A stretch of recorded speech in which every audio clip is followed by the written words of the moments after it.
Tamil YouTube நேயர்களுக்கு எனது அன்பான வணக்கம். இன்றைக்கு காணொளியில் நாம் பார்க்க போகிறது சங்க இலக்கியத்தில் 8 தொகையில் குறுந்தொகையில் 2 பாடல்களை பார்க்க போகிறோம்.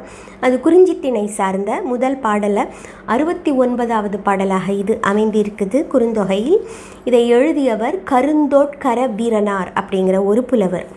இந்த கரவீரம் அப்படிங்கிறது திருவாரூருக்கு பக்கத்தில் இருக்கிற ஒரு ஊர். இந்த ஊரில் பிறந்தவராக இவர் இருந்திருக்கலாம். அதனால் இவருக்கு கருந்தோட்கர வீரனார் அப்படிங்கிற பேர் அமைந்திருக்கலாம். இவர் எழுதிய பாடல் இந்த ஒரு பாடல் தான் மிக அழகிய பாடலாக இது அமைந்திருக்குது. பாடலோட பின்னணியை சொல்லிட்டு நான் பொருள் சொல்கிறேன். இந்த பாடல் தோழி தலைவனிடம் சொல்வதாக அமைந்திருக்குது. அதாவது தலைவியை தலைவன் அடிக்கடி வந்து சந்தித்து கொண்டிருக்கிறான். அதுவும் இரவு நேரத்தில் சந்தித்து கொண்டிருக்கிறான். அதனால் தோழி கவலைப்படுகிறாள். இவர்களுடைய சந்திப்பு இப்படியே நீண்டு கொண்டே போனால் ஒருவேளை அவர்களுக்கு திருமணம் நடக்கவில்லை என்றால் தலைவியின் நிலை என்ன ஆகும் என்ற கவலைப்பட்டு அவள் தலைவனிடம் கூறுவதாக இந்த பாடல் அமைந்திருக்குது. பாடலை சொல்லிட்டு நான் பொருள் சொல்கிறேன். கருங்கண் தாக்கலை பெரும் பிரிதுற்றன கைமை உய்யா காமர் மந்தி கல்லா வன்பரள் கிளைமுதற் சேர்த்தி ஓங்குவரை அடுக்கத்து பாய்ந்துயிர் செகுக்கும் சாரல் நாட நடுநாள் வாரல் வாழியோ வருந்துதும் யாமே. அதுதான் பாட்டுடைய பொருளை சொல்கிறேன். கருங்கண் தாக்கலை, அதாவது கரிய கண்களையும் தாவுகின்ற தன்மையை உடைய ஆண் குரங்கு, அந்த குரங்கை தான் அப்படி சொல்கிற.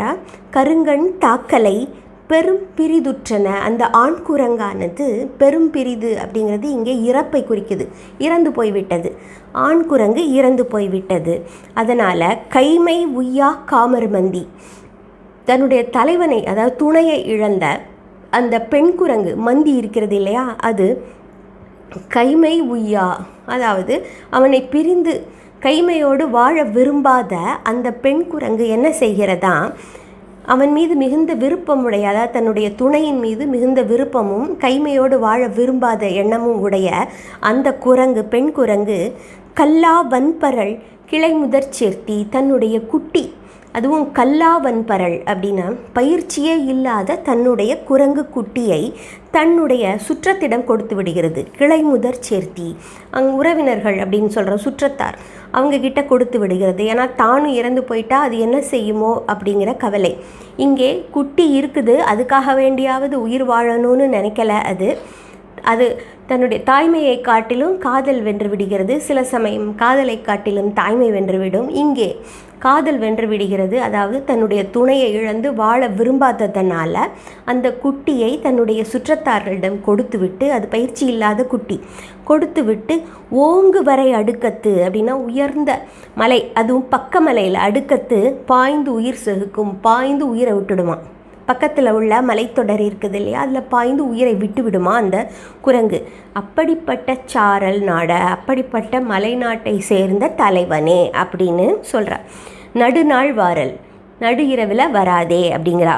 வாழியோ, நீ நன்றாக வாழ வேண்டும், நீ நடு இரவில் வந்தால் வருந்துதும் யாமே, நாங்கள் மிகவும் வருத்தப்படுவோம், உனக்கு என்ன ஆயிற்றோ என்று தலைவி வருத்தப்படுவாள் அப்படின்னு சொல்கிறா தோழி. இதோடைய கருத்து நீ நள்ளிரவில் வராதே அப்படிங்கிறதோட இந்த உவமை இருக்குது இல்லையா, நான் சொல்கிற உள்ளுரை உவமம் அப்படிங்கிறது மிக அழகாக சங்க இலக்கியத்தில் சொல்லப்பட்டிருக்கும். இங்கே கல்லாத வன்பரல் தன்னுடைய குட்டியை கூட பற்றி நினைக்காம, அதுவும் அக்ரிணை, அதாவது மனிதர்களை போன்ற ஆறறிவு இல்லாத ஒரு மிருகம், அது கூட தன்னுடைய துணையை இழந்து வாழ விரும்பாமல் உயிரை விட்டுடுது. அப்படி இருக்கும் பொழுது தலைவி அவள் எப்படி உயிர் வாழ்வாள், உனக்கு ஏதாவது நேர்ந்தால் அவள் நிலை என்ன ஆகும் அப்படின்ட்டு தோழி அவனுக்கு அறிவுறுத்துவது போல அமைந்திருக்குது. அதனால் நீ நள்ளிரவில் வராதே, நீ விரைவில் திருமணத்திற்கு ஏற்பாடு செய்ய வேண்டும் அப்படிங்கிறது தான் தோழியினுடைய எண்ணம், கருத்து. இப்போது சங்க இலக்கியங்களில் பாடல்களில் இறைச்சி அப்படிங்கிற ஒன்று சொல்லப்படும். இறைச்சின்னா புலால் அப்படின்றது கிடையாது. ஏன்னா உள்ளுரை உவமத்தையும் மீறி ஏதோ சொல்ல வந்தால் அதற்கு பேர் இறைச்சி அப்படின்னு சொல்லப்படுது. இங்கே அதுவும் எப்படின்னா, உள்ளுரை உவமம் சொல்கிறாங்க இல்லையா, கருப்பொருள் வாயிலாக ஒன்றை குறிப்பிடும் பொழுது அதை இறைச்சி அப்படின்னு சொல்லுவாங்க. இங்கே குரங்கு அதன் மூலமாக அது எப்படி உயிரை விடுகிறது அப்படின்றத மூலமாக சொல்லப்படுகிற பொருள். தலைவியும் அப்படியே உயிரை விட்டு விடுவாள் அப்படின்ற கருத்தையும் இங்கே சொல்ல முடிவதனால இதற்கு இறைச்சி அப்படின்னு, இங்கே இறைச்சி பொருள் என்பது அங்கே குரங்கின் மீது ஏற்றி கூறுவதனால அது இறைச்சி அப்படிங்கிறாங்க.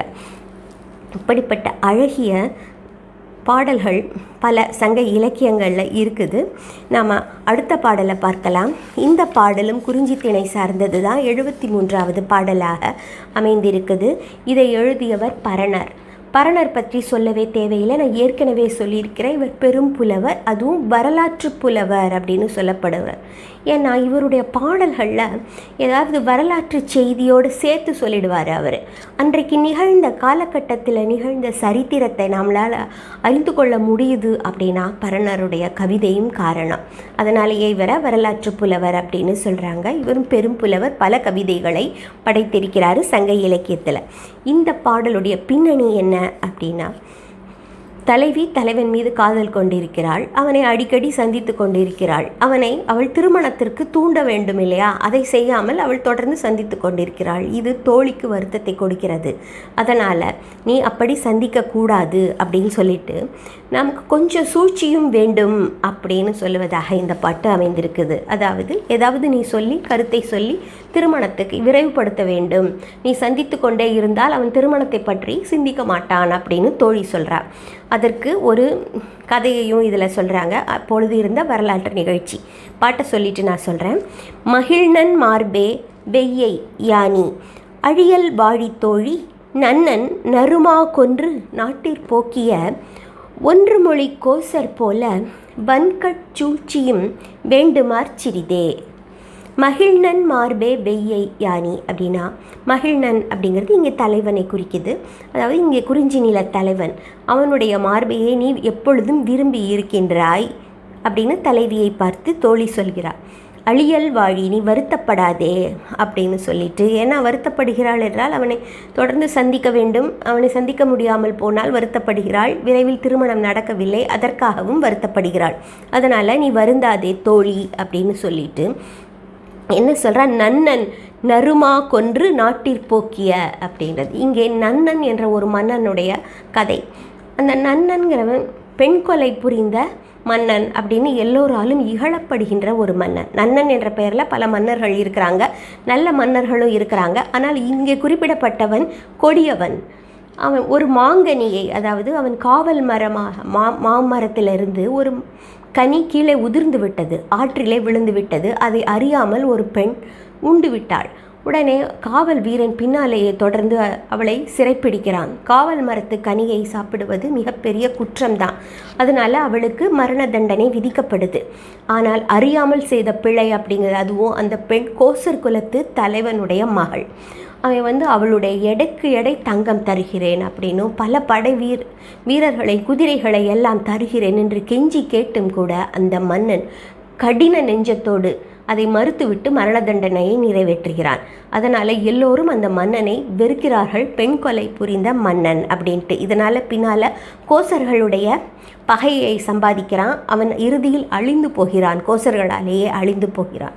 எப்படின்னா அவங்க சூழ்ச்சி செய்து அவனுடைய காவல் மரத்தையே வெட்டி விடுகிறார்கள். வெட்டிவிட்டு பிறகு அவனுக்கு போர்க்களத்திலே அவனுக்கு எதிராக இருந்து அவன் தோல்விக்கு காரணமாகிறார்கள் கோசர்கள்.